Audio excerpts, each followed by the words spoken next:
Welcome. This is Antar. I want to tell you the story about the night I heard Cream live. Cream, Eric Clapton, Ginger Baker, Jack Bruce, the 1960s supergroup. And Cream existed from about 1966 to 1968. And they were tremendously influential on rock music. It was on my birthday in the summer of 1967, and I saw Cream at the FILLMORE Auditorium in San Francisco. Now, I'm sure everybody hears a lot about the FILLMORE when they are hearing about music of that era, whether it's in print or on a video or whatever, on an album cover. And there is a bit of a confusion that because Bill Graham was the entrepreneur that ran the FILLMORE, he opened another FILLMORE in New York, and he called it FILLMORE East. And then the Carousel Ballroom in San Francisco became available, and there were rock shows happening there that were they were produced by San Francisco artists. Grateful Dead was one of the group of artists that produced it, and that became available, and that became FILLMORE West. So a lot of the times when you see the billing that this such and such group played at the FILLMORE, they say the FILLMORE, it really means FILLMORE West. And a lot of times when people say FILLMORE West, they mean the FILLMORE Auditorium. The FILLMORE Auditorium was an old dance hall ballroom in the Fillmore district of San Francisco. And that's where Bill Graham's shows originally started. And it had been, before Bill Graham, it had been a community venue, and there were rhythm and blues shows there and jazz and whatnot. So anyway, so I saw Cream at the FILLMORE Auditorium in 1967. It was on my birthday in the summer of 1967. And I went there with my then wife. And my father was visiting from Montreal, Canada. And he came out to California with his stepdaughter. So it was fun, it was my birthday, and it was celebratory, and we drove off to the FILLMORE, and we got in there, and my father and his stepdaughter, they'd never seen anything like the inside of the FILLMORE. You go in there, it's darkness, there are young people everywhere, and there are light show projections on the walls behind the performers. So I think they had fun.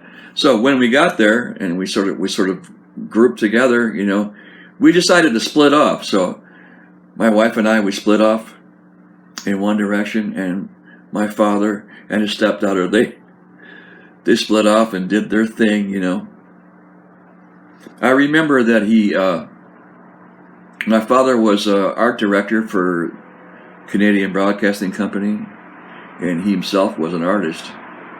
And when he saw the FILLMORE poster art, he was really intrigued, and he really liked it. He said, "Can you get me some of these?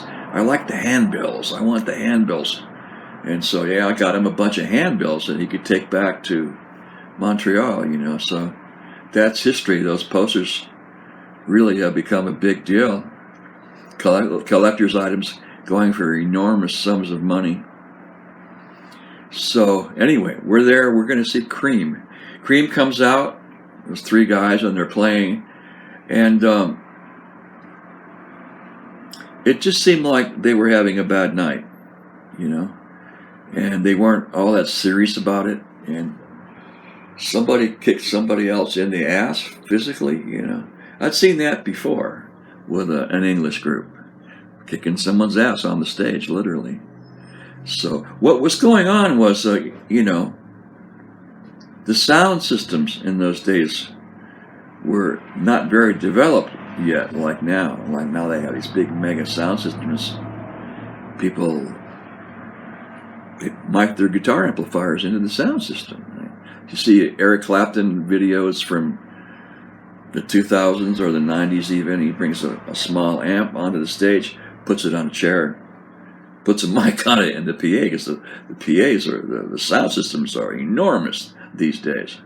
So Cream, was Eric Clapton on guitar, Ginger Baker on drums, Jack Bruce on bass and vocals, and Eric Clapton was playing out of 2 Marshall stacks. For you gearheads, those are a very strong amplifier head with 2 big cabinets.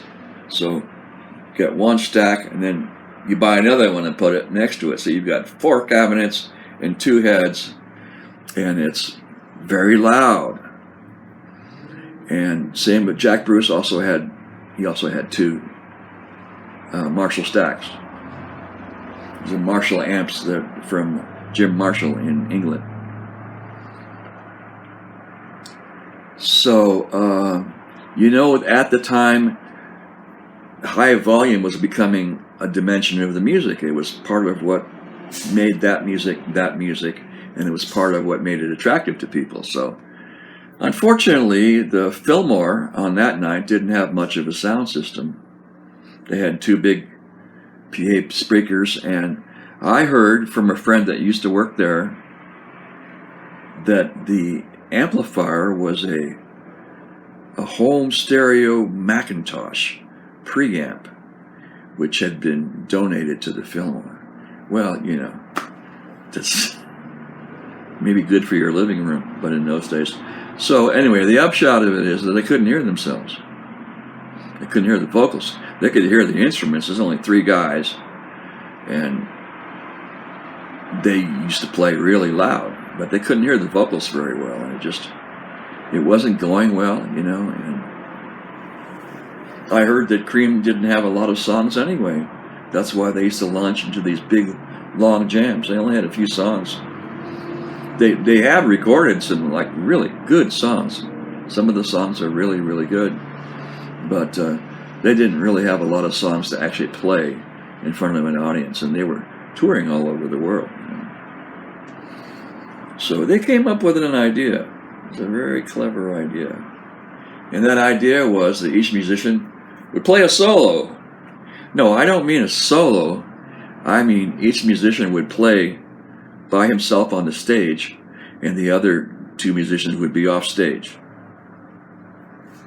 So, for instance, we had a drum solo by Ginger Baker. It was just Ginger Baker on the stage, and Clapton and Bruce were not around. And then it was Jack Bruce's turn. We had a bass solo. He was just center stage by himself, playing a bass solo, and then he played a harmonica solo.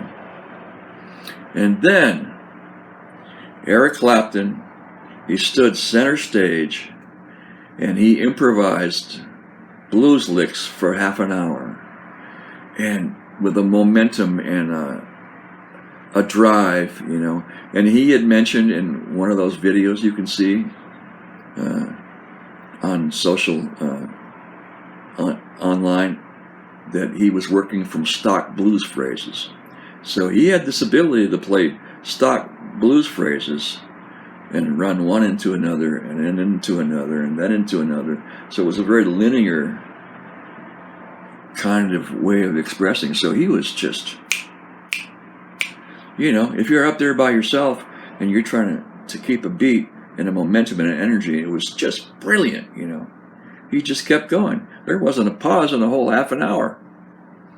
He stood center stage and he wailed and he nailed it and he ripped it. He was just brilliant. And there were rumors in those days that it was popular for musicians in San Francisco to use meth. They used meth, and that's how they learned their instruments. I heard that from a few places. I don't know about those guys, I don't want to accuse them of anything that was illegal. but it was kind of methy sort of music, you know, just on and on and on. And the way Clapton played, one of my friends that played drums in my band, he said he'd say, yeah, he was always peaking, and he would musically go to a climax and then go to a higher one and then go to a higher one still, and it was amazing. The guy really has a wonderful vision of musical form, and he's still with us, folks. Eric Clapton is still very much alive, and he's playing all the time and touring all the time, and playing great. And his age is advanced, you know. He's probably 78, maybe. So he was peaking, and he was ripping. So that was really a thrill to see Cream at the Fillmore in San Francisco in 1966. So I hope you enjoyed that I shared that with you. Ciao.